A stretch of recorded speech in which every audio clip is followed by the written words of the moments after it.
छात्र हूँ। आज तक मैं कभी सोशल मीडिया पे लाइव नहीं आया और आज मैं आया हूँ तो आप ये समझ लीजिए कि स्टूडेंट जब सभी तरफ से हार जाता है तो कोई कदम उठाता है। आज मैं इस सरकार के निकम्मापन को मैं दिखा रहा हूँ। आज मैं ये बता रहा हूँ कि किस तरह से सरकार ने हम युवाओं के भविष्य के साथ खिलवाड़ किया, किस तरह से प्राइवेटाइजेशन के नाम पर हमारे भविष्य को बर्बाद किया जा रहा है। मैं इतिहास के तथ्यों के साथ मैं आपसे कुछ कहने आया हूँ। आप सिर्फ और सिर्फ 10 मिनट तक में मेरी बातों को सुन लें। अगर आप इससे मेरे सहमत होंगे तो कृपया करके इसको इतना शेयर करें, फैलाएं कि सरकार तक मेरी आवाज पहुंचे, क्योंकि मैं भी डिप्रेशन का शिकार हूँ और मैं डिप्रेशन का शिकार हूँ। अगर कल मेरे साथ ऐसा कुछ होता है तो क्या ये मीडिया हमारे बारे में ये ट्रेंड चलाएगी? नहीं चलाएगी। लेकिन हम छात्र आगे निकल के नहीं आएंगे तो फिर हमारे भविष्य के साथ ऐसा ही खिलवाड़ होता रहेगा। दोस्तों, आपको याद होगा 25 मार्च 2014 ये डेट वह है जब बीजेपी ने अपना नेशनल एंथम बनाया था चुनाव में, सौगंध मुझे इस मिट्टी की, ये देश नहीं बिकने दूंगा। और हो क्या रहा है? हो ये रहा है कि वर्तमान समय में भारतीय कोल, बीएसएनएल, भारतीय पेट्रोलियम, एयर इंडिया, रेलवे सब बिकने के कगार पर है। तेजस ट्रेन के नाम पर एक ट्रेन का निजीकरण हुआ। 109 रूट एवं 151 ट्रेन अभी बिकने के कगार पर है। जरा एक बात बताइए कि अगर निजीकरण हो जाए तो क्या हम जैसे गरीब छात्रों को रोजगार आसानी से मिल पाएगा? क्या आज सरकार, एक कोरोना महामारी का मैं एग्जाम्पल लेता हूं, जब हमारे पास अस्पताल नहीं थे तो सरकार ने रेलवे को अस्पताल बनाया, रेलवे कोच को अस्पताल बनाया। क्या अगर ये रेलवे निजी कंपनी के हाथ में होगी तो सरकार के पास ये अधिकार होगा कि उसको अस्पताल बनाए? इस बात पे विचार करने की बात है। मैं थोड़ा इतिहास में लेके चलता हूँ। हमारे देश में 1600 ईस्वी में कंपनी की शुरुआत हुई थी। ईस्ट इंडिया कंपनी 1600 ईस्वी में आई थी। 1773 में वारेन हेस्टिंग, जो कि हमारा प्रथम गवर्नर जनरल बना था ईस्ट इंडिया कंपनी के माध्यम से, और 1773 में ईस्ट इंडिया कंपनी की शुरुआत हो गई। यानी कि ईस्ट इंडिया कंपनी हमारे यहाँ शासन करना शुरू कर दी 1773 में, और 1858 तक ईस्ट इंडिया कंपनी का शासन चला। अब बताइए कि 1858 के बाद ब्रिटिश राज आया और अभी हम फिर से वही इतिहास दोहराने जा रहे हैं, निजीकरण।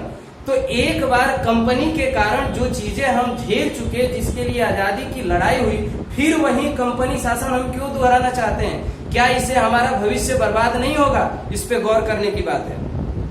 हम थोड़ा सा सरकार की नीतियों की बात कर लेते हैं। सरकार एनईपी लेके आती है, न्यू एजुकेशन पॉलिसी।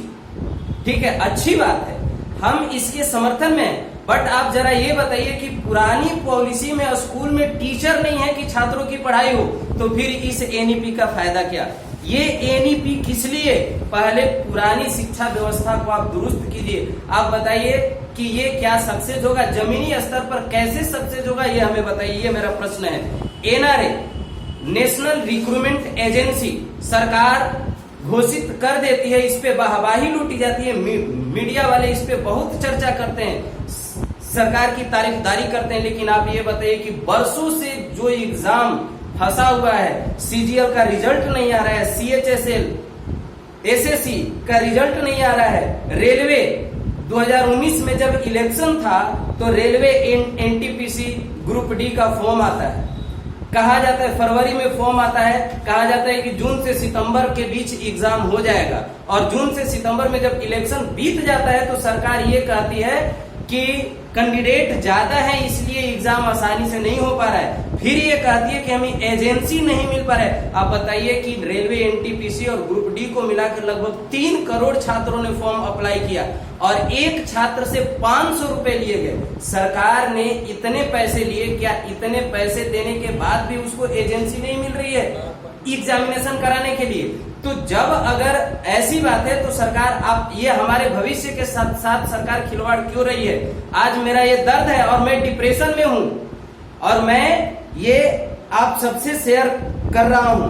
सरकार एनईटी और जेईई के एग्जाम के लिए सरकार ये कहती है कि ये एग्जाम होना चाहिए, जबकि छात्र इसका विरोध कर रहे हैं। सरकार ये क्यों नहीं कहती कि एनटीपीसी का एग्जाम होना चाहिए? सरकार ये क्यों नहीं कहती कि सीजीएल का रिजल्ट आना चाहिए? सरकार ये क्यों नहीं कहती कि एसएससी का जो एग्जाम फंसा हुआ है वो पूरा होना चाहिए? इस बातों पे ध्यान दें छात्रों, भाइयों, आप सब जुआ से मेरा आग्रह है कि हमारे साथ खिलवाड़ हो रहा है और अगर हम आगे निकल कर नहीं आए तो फिर हमारे साथ क्या होगा, हम सबको चेत लेना चाहिए। मैं थोड़ा बिहार की बात कर लूं। बिहार में 2014 में बीएसएससी इंटर लेवल का फॉर्म आता है और अभी तक 2020 आ गया, 5 साल बीत गए। क्या हमारे 5 साल ये सरकार लौटा पाएगी?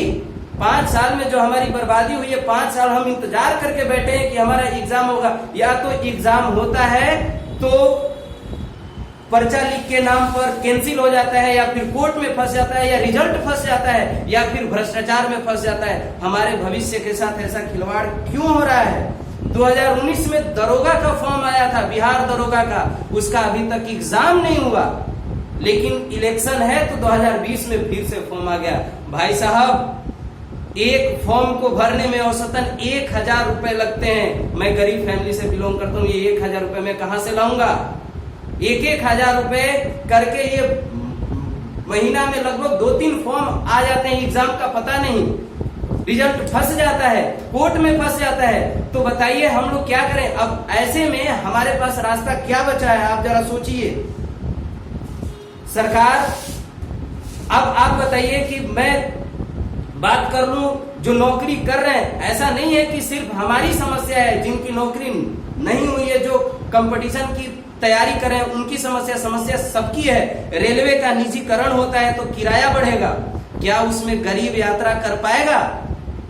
इसको सोचने की जरूरत है। आप बताइए कि सांसदों का वेतन, मैं एक सांसद की नेता की बात बता रहा हूं, सांसदों का वेतन 50,000 रुपए पर माह होता है। संसद की कार्यवाही के लिए 2000 रुपए भत्ता रोज मिलता है, पर डे। एक दिन वो संसद में बैठेगा तो उसे 2000 रुपए भत्ता मिलता है। अपने क्षेत्र में कार्य करने के लिए उसे भत्ता पर माह 45,000 मिलता है। कार्यालय के खर्चे के लिए उसे 45,000 भत्ता पर माह मिलता है। कपड़ा धुलाने के लिए 600 रुपए उसे रोज मिलता है। हवाई यात्रा के लिए सिर्फ उसे 25% किराया देना होता है और 34 यात्रा एक साल में कर सकते हैं, वो भी पति पत्नी दोनों एक साथ। सड़क मार्ग में यात्रा अगर वो कर रहा है सड़क मार्ग से, तो उसे 16 रुपए प्रति किलोमीटर का यात्रा भत्ता दिया जाता है और उसे आजीवन पेंशन दिया जाता है। बताइए, 5 साल की वो जॉब किया और वो आजीवन पेंशन ले रहा है और इसके ऊपर मीडिया सवाल नहीं उठाती है। बट सारे कर्मचारियों का, वो चाहे रेलवे सेक्टर हो, चाहे रक्षा से कोई भी सेक्टर हो, किसी भी सेक्टर में पेंशन को खत्म कर दिया, पुरानी पेंशन को खत्म कर दिया जा रहा है। तो फिर ये सांसदों का पेंशन किस लिए? क्या यही एक राष्ट्रभक्त हैं? रेलवे में काम करने वाले लोग राष्ट्रभक्त नहीं है? वो देश की सेवा नहीं कर रहे हैं? बैंक में काम करने वाले लोग देश की सेवा नहीं कर रहे हैं? क्या रक्षा के लिए जो काम कर रहे हैं, जो हमारी आर्मी है,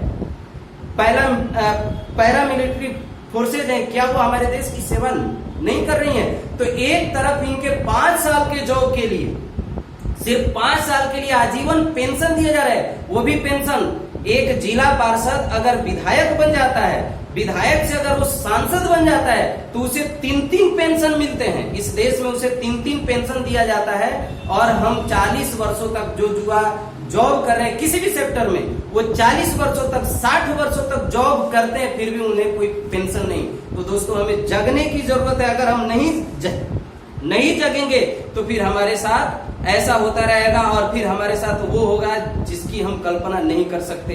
ये देश बिकने की कगार पर है और ये देश बिक रहा है, इसको हमें रोकना होगा, हमें अपने देश को बचाना होगा। ये देश हम जुआओं के हाथ में है और हमें विरोध करना होगा।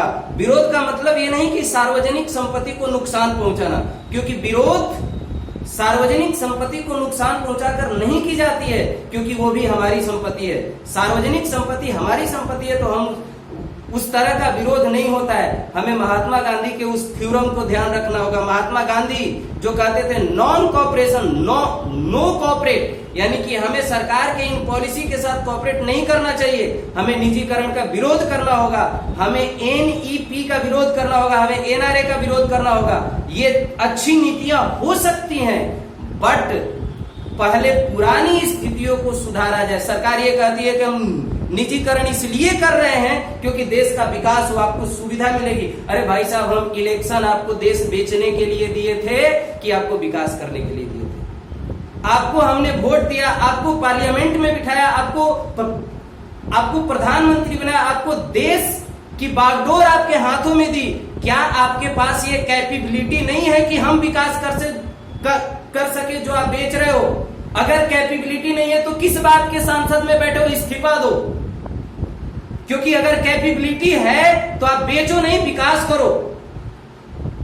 और आप युवाओं से आग्रही यही है कि हम लोगों को सोशल मीडिया पर मुहिम चलानी होगी। ये मुहिम चलाएं और हमें जहां तक संभव हो सके हम विरोध करें। अगर आज चुप रहे, अगर आज छात्र नहीं बोला, तो फिर आगे आने वाले समय में हमारा पूरा भविष्य चौपट होगा, पूरा भविष्य खराब होगा। यहाँ पे फिर जरूरत है एक बार जेपी आंदोलन की। 1977 में, 1975 में जो इस देश में हुआ, आज उसकी तुलना आज से हम कर सकते हैं। आज भी हमारे देश में वही हो रहा है। हमें नहीं पड़ी राम मंदिर, भाई हमें खुशी है, राम मंदिर बना, ये खुशी है, बनना चाहिए। बट राम मंदिर कोरोना काल में बन सकता है, बट कोरोना काल में एग्जाम नहीं हो सकता सोशल डिस्टेंसिंग के साथ। एनईटी के एग्जाम के लिए सरकार दबाव बना सकती है, बट एनटीपीसी के लिए कोरिजेंडम पे कोरिजेंडम, यानी कि रेलवे का एग्जाम हो तो उस पे कोरिजेंडम, यानी कि टालते जाओ। ये क्या हो रहा है हमारे देश में? हम डिप्रेशन में है। हमारे पास आगे आने वाले साल भर 6 महीने के बाद शायद, मुझे ऐसा लगता है, इतना डिप्रेस्ड हूं, मुझे ऐसा लगता है कि मेरे पास 2 चारे बचेंगे, या तो आत्महत्या कर लो या फिर पागल बन जाओ, क्योंकि हमारे पास और कोई रास्ता नहीं है। हम फंस चुके हैं। या तो क्लियर करें कि हम ऐसा कुछ नहीं करेंगे, क्योंकि हम ये भरोसा छोड़ के हम कुछ और काम करेंगे। हम सालों से बैठे, फॉर्म आ जाता है तो हम ये सोचते हैं कि फॉर्म का अप्लाई कर दिए तो एग्जाम की तैयारी करें, एग्जाम होगा, लेकिन पता चलता है कि साल भर, 1.5 साल, 2 साल एग्जाम टलते गया। तो फिर हमारा जो कैरियर खराब हो रहा है, हमारा जो एज खत्म हो रहा है, क्या ये हमारे एज को वापस लौटा पाएगी सरकार? नहीं लौटा पाएगी। मेरे इन बातों पे विचार कीजिए। थैंक यू, धन्यवाद।